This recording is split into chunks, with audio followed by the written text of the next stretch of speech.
வணக்கம். இன்றைய மாவட்ட செய்திகள்.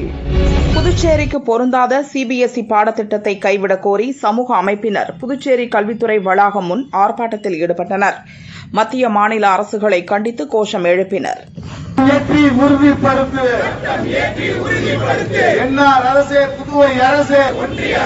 புதுவை மண்ணுக்கு பொருந்தாத புதிய கல்விக் கொள்கையினை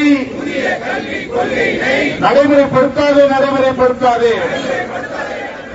நாகர்கோவிலில் பாரதிய ஜனதா கொடியை முன்னாள் மத்திய அமைச்சர் பொன் ராதாகிருஷ்ணன் ஏற்றி வைத்தார். தொடர்ந்து நடந்து கொண்டிருக்கக்கூடிய பாலியல் குற்றங்கள், திருப்பூர்ல நடந்த விஷயம், இங்க நம்ம மாவட்டங்களில் நடந்துட்டு இருக்கக்கூடிய விஷயங்கள், பல்வேறு விஷயங்கள் பேப்பரை திறந்தா சொன்னா உலக செய்திகள், இந்திய செய்திகள், தமிழ்நாட்டு செய்திகள், நல்ல விஷயங்கள்லாம் மிஞ்சக்கூடிய வகையில இன்னைக்கு மற்ற விஷயங்கள் வந்துட்டு இருக்கு. போதை விஷயங்கள், கொலை விஷயம், கொள்ள விஷயம், கற்பழிப்பு விஷயம். தமிழக முதலமைச்சர் இந்த பத்திரிகைகள்லாம் படிக்கணும். 2026 தேர்தல் நிச்சயமாக இந்த அரசாங்கம் இருக்காது. இந்த அரசாங்கம் மிகப்பெரிய தோல்வியை அடையும். மக்கள் கொதித்து போயிருக்கின்றார்கள். அவங்களுடைய கூட்டணி கட்சியை பார்த்தீங்கன்னா எல்லா கூட்டணி கட்சிகளை சேர்ந்தவர்களும் போராட்டங்களில் ஈடுபட்டு கொண்டிருக்கின்றார்கள். ஆனா ஒற்றை கருத்தில் அவர்கள் ஒருமுகமாக நின்று கொண்டிருக்கின்றார்கள். என்ன அப்படின்னு சொன்னா, பிஜேபி வந்துடக்கூடாது. அந்த ஒரு விஷயத்தில் மட்டும்தான் அவர்கள் ஒன்றுபட்டு இருக்கிறார்களே ஒழிய மற்றபடி எந்த விஷயத்திலும் அவர்களுக்குள்ளாலேயோ நூற்றுக்கணக்கான கருத்து வேறுபாடுகள் இருந்து கொண்டிருக்கின்றன. அதை சரி செய்யக்கூடிய வகையில் அவர்களால் செயல்படவும் முடியாது. தனிப்பட்ட வெறுப்பின் காரணமாக அவர்கள் நடந்து கொள்ளக்கூடிய முறைகள். அண்ணாமலை எதுக்கு வரணும்? நானே வரேன். எங்க வரணும்னு சொல்லுங்க, என்னைக்கு வரணும்னு சொல்லுங்க, டைம் குறிங்க. தமிழக முதல்வர் அவர்களே, இது தமிழ்நாடு, 8 கோடி மக்களுக்கும் சொந்தமானது தமிழ்நாடு ஒட்டுமொத்த பகுதிகளும். அதுல அறிவாலயத்துக்கு முன்னாடி வரக்கூடாதுன்னு சொன்னாச்சுன்னா அது ரெட் லைட் ஏரியாவா அங்க வரக்கூடாது நீங்க சொல்றது உங்களுக்கு என்ன தைரியம் இருக்க முடியும்? இது கேவலமான ஒன்று.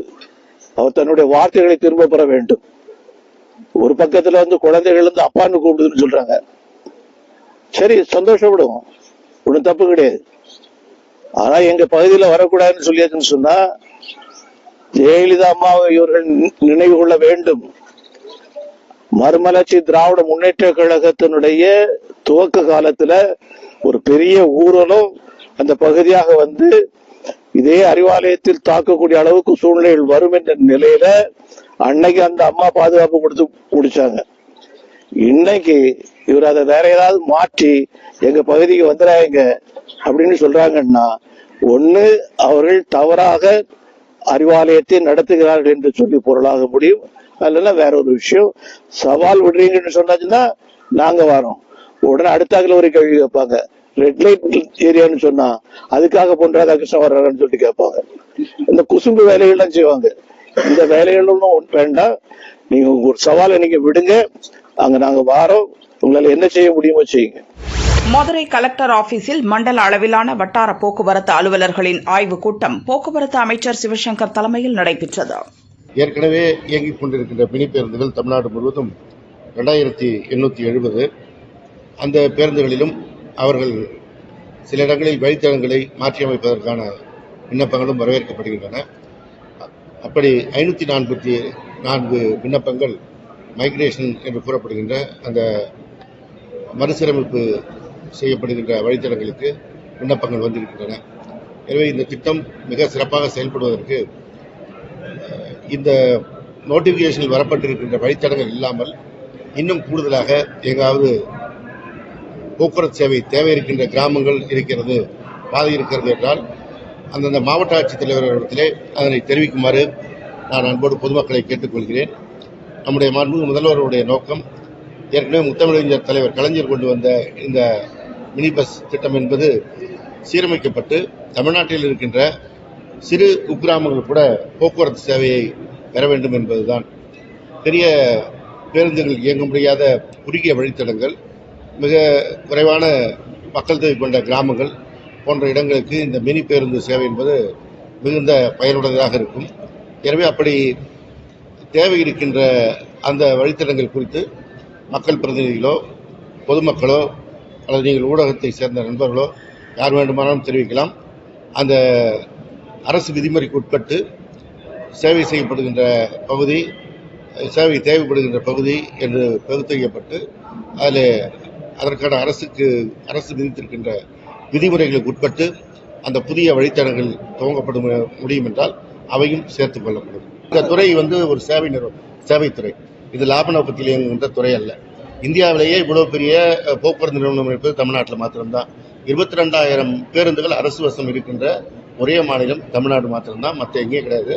ஒரு சில மாநிலங்களில் ஒட்டுமொத்தமாக தனியார் வாடகை எடுத்து கூட இயக்குறாங்க. அதுவும் பார்த்தீங்கன்னா ஒரு 400-500 பேருந்துகள் தான் இருக்கிற மாநிலங்கள்லாம் இருக்கு. இவ்வளோ பெரிய நிறுவனமாக இருக்கின்ற போது கடந்த காலங்களில் சில நெருக்கடிகளில் நஷ்டம் ஏற்படப்பட்டு அந்த நஷ்டம் ஆண்டுக்கு ஆண்டு தொடர்ந்தது. இப்பொழுதும் நாம் கட்டண உயர்வு கொண்டு வரல. ஏன்னா பக்கத்தில் இருக்க மாநிலங்கள்லாம் நம்ம விட 2 மடங்கு கூடுதல் கட்டணம் வச்சுக்கிறாங்க. நம்ம கிலோமீட்டருக்கு 52 பைசா வசூல் பண்ணுறோம்னா பக்கத்து மாநிலத்தில் ₹1 10 காசு, ₹1 20 காசு வசூல் பண்ணுகின்ற நிலைமை இருக்குது. இவ்வளவும் செய்வதற்கு காரணம் இது சேவை துறை என்று மாண்புமிகு முதலமைச்சர் அவர்கள் பொதுமக்களுக்கு எந்த விதமான சுமையும் வரக்கூடாதுன்னா கட்டண உயர்வு இல்லாமல் செய்கிறார்கள். இருந்தாலும் மகளிருக்கான இலவச பயணத்திற்கென்று மாண்புமிகு முதலமைச்சர் வழங்குகின்ற தொகை, அதே போல மாணவர்களுக்கு இலவச பஸ் பாஸ் வழங்குகிறோம், அதற்கு வழங்குகின்ற துறை, டீசல் மானியம், இவற்றையெல்லாம் அரசு கொடுக்கின்ற காரணத்தினால் நாம் முதல் தேதியில சம்பளம் கொடுத்து இயங்கிட்டு இருக்கோம். பக்கத்தில் சில மாநில பேரோட சொல்லலாம், அது தப்பா போகும். 1 மாதம் கழித்து கூட சம்பளம் தரலன்னு போராட்டம் நடந்து கொண்டிருக்கிறது. சமீபத்தில் கூட அந்த நடவடிக்கை வந்தது.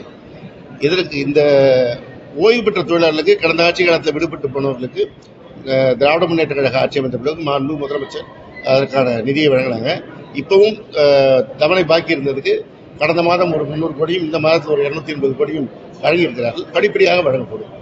நீலகிரி மாவட்டம் பந்தலூர் அருகே பட்டவயல் ஊராட்சி ஒன்றிய நடுநிலைப் பள்ளியின் 63வது ஆண்டு விழா, விளையாட்டு விழா மற்றும் பட்டமளிப்பு விழா நடந்தது. ஆசிரியர் கோவிந்தராஜ் வரவேற்றார். பெற்றோர் ஆசிரியர் சங்க தலைவர் ஸ்ரீஜேஷ் தலைமை வகித்தார். பள்ளி மேலாண்மை குழு தலைவி மினி, உறுப்பினர்கள் முகமது அஷ்ரப், அனிஸ் ஜோசப், துணைத் தலைவர் இந்திரா காந்தி நிகழ்ச்சியை துவக்கி வைத்தனர்.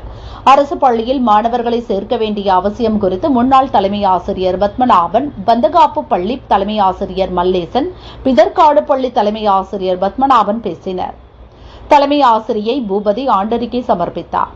வட்டார கல்வி அலுவலர் வாசுகி பேசுகையில், அரசு பள்ளிகளில் மாணவர்களுக்கு அனைத்து வசதிகளும் செய்து தருவதுடன் திறன்மிக்க ஆசிரியர்கள் கல்வி கற்பித்து தருகின்றனர். அரசு பள்ளிகளில் படிக்கும் மாணவர்கள் தற்போது பல்வேறு துறைகளில் சாதித்து வருவது இதற்கு சான்றாக உள்ளது.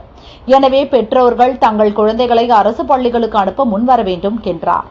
தொடர்ந்து பல்வேறு போட்டிகளில் பங்கேற்று வெற்றி பெற்ற மாணவர்கள், வகுப்பில் சிறந்த மாணவர்கள் மற்றும் கலை விழாவில் பங்கேற்று வெற்றி பெற்ற மாணவர்களுக்கு பரிசுகள் வழங்கி கௌரவிக்கப்பட்டனர். கோவை தூரிகை அறக்கட்டளை பள்ளி நிர்வாகம் இணைந்து UKG மற்றும் 8ஆம் வகுப்பு மாணவர்களுக்கு பட்டமளிப்பு விழா நடத்தினர். இதன் மூலம் தாங்கள் உயர்கல்வி கற்று பட்டங்கள் பெற வேண்டும் எனும் உந்து சக்தி ஏற்படும் என பள்ளி ஆசிரியர்கள் மகிழ்ச்சி தெரிவித்தனர். மாணவர்களின் கலை நிகழ்ச்சி நடந்தது. விழாவில் ஆசிரியர்கள், பெற்றோர்கள் மற்றும் மாணவர்கள் பங்கேற்றனர். ஆசிரியை ஜெயலட்சுமி நன்றி கூறினார்.